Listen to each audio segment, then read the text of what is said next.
Eu estava falando aí sobre esse livro, então a turma aí me pediu para mostrar a mente louca dos grandes líderes mundiais. Isso é de um psiquiatra que chama Nassir Gaemi.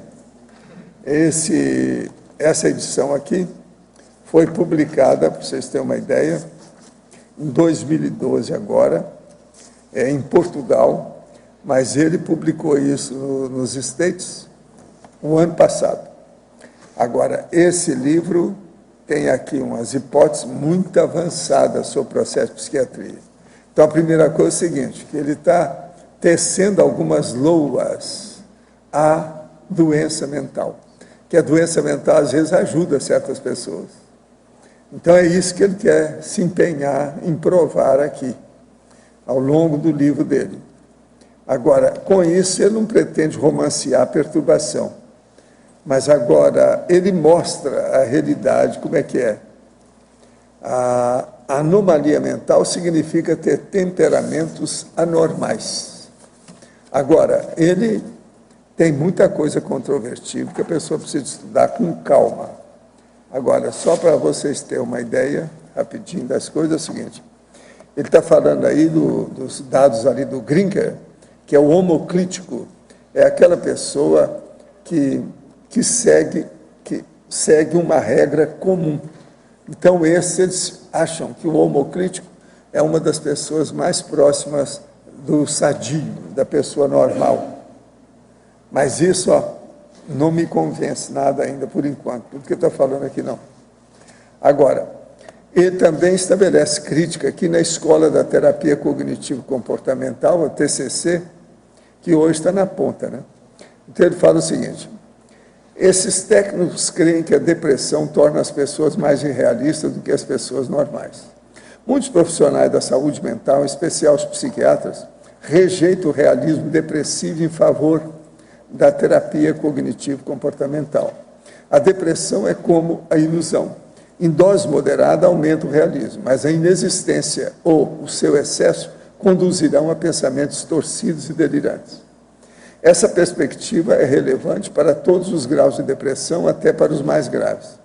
A pessoa depressiva não estará no máximo do realismo durante o mergulho no episódio depressivo, e sim imediatamente antes ou imediatamente depois.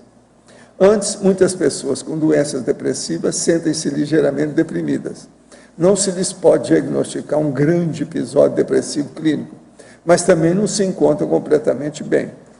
Depois, quando o episódio grave acaba, algumas ficam com os restos de uma ligeira depressão e ganham ainda mais perspectiva sobre a sua vida. Agora, o que é que se passa? Ele diz o seguinte: a nossa abordagem não patologiza. A saúde é constantemente diagnosticada, mas pode ser vista como limitativa. A doença, por seu lado, é muitas vezes mais proveitosa. Sai dessa. Ora, essa ideia é o inverso do senso comum e de anteriores psicohistórias. Aqui o anormal não é necessariamente um problema. O normal não é naturalmente um benefício. A nova história psicológica, pela primeira vez conscienciosa e claramente, tenta ir para além do estigma da doença mental. É isso que ele quer chamar a atenção.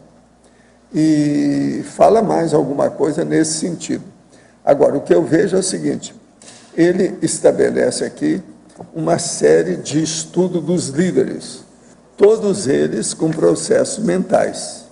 Então, o negócio é sério, o total de gente que ele aborda, entende? Então, são políticos americanos, é o King, o Gandhi, esse povo todo ele vê com as doenças mentais que eles têm.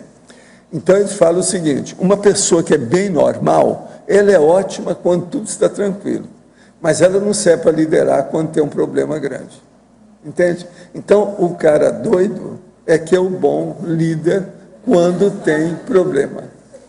Deve ser, então, se a gente for falar nisso, são os criadores de guerra, né? Ele analisa o Hitler, analisa esse povo todo, o Roosevelt, todo esse povo. Agora, o livro é terrível. E aqui eles dizem: a ligação secreta entre a insanidade e a liderança nos momentos mais críticos da história humana. Agora, outro livro que eu recebi aqui que eu quero agradecer nesse instante ao Hugo Alexandre, lá de Braga, em Portugal, que me mandou o livro. Esse livro é precioso. São Os Celtas. O livro é em inglês, foi publicado em San Diego pela Lucent Books. Agora, foi publicado em 2001.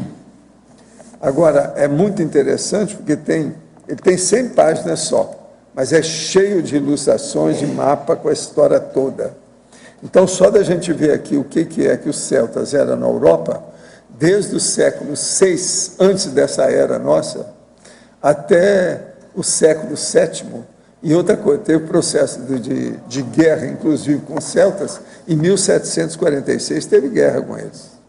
Agora, ainda existe o processo de celtas, até hoje, na Irlanda, em duas outras partes lá da Inglaterra, do Reino Unido. Agora, ele fala da Botica, que era a chamada rainha guerreira dos celtas. E também no Morrigan, que era a deusa da batalha e da morte. Agora, o que é interessante é que o nome era Morrigan. Morre, para falar de morte. Não é esquisito isso? Isso aí é um negócio para ser estudado. Agora, fala do Vercingetorix, os processos todos que tinha, o problema, por exemplo, da Batalha de Culloden, em 1746, que foi a última que teve. Agora, o processo é Escócia, é Irlanda e Wales, é onde tem mais gente ainda até hoje. Ele fala também do Duque de Cumberland e os problemas todos que tiveram aí com a história toda. Agora, ele está falando aqui que a consciência, o espírito céltico da música e da dança é muito usado no cinema, na televisão, nos shows de televisão e também nas produções da Broadway, até hoje. Isso tudo mexe. Pelo que está falando aqui, que a civilização céltica, na verdade, nunca morreu, nunca desapareceu completamente. Então, eles falam sobre os instrumentos, a música tradicional, que o povo continua falando a língua celta em casa, embora fale o inglês fora. Isso tudo é impressionante a gente ver aqui. Agora, é Ireland, Scotland e Wales. Esse aqui é a base de tudo. O livro é uma preciosidade. O autor é Alison Lassière. Esse livro eu não conhecia, não. Eu agradeço muito aí o nosso amigo que mandou, porque vale a pena a gente ver. Os Celtas, de Celtas. Entende? Alison Lassière. Alison com 2 L, Lassière com 2 S. Lassière, é tipo francês. Agora, o nome aqui é Civilizações Perdidas, né? Isso é uma coleção lá essa editora, é editora erudita dos Estados Unidos, é Lucent Books de San Diego. O livro, como eles falam aqui, geralmente eles fazem o livro que é uma qualidade não ficção para bibliotecários e estudantes. Entende? Para quem faz pesquisa, pesquisador. Você quer ver? Ó, aqui.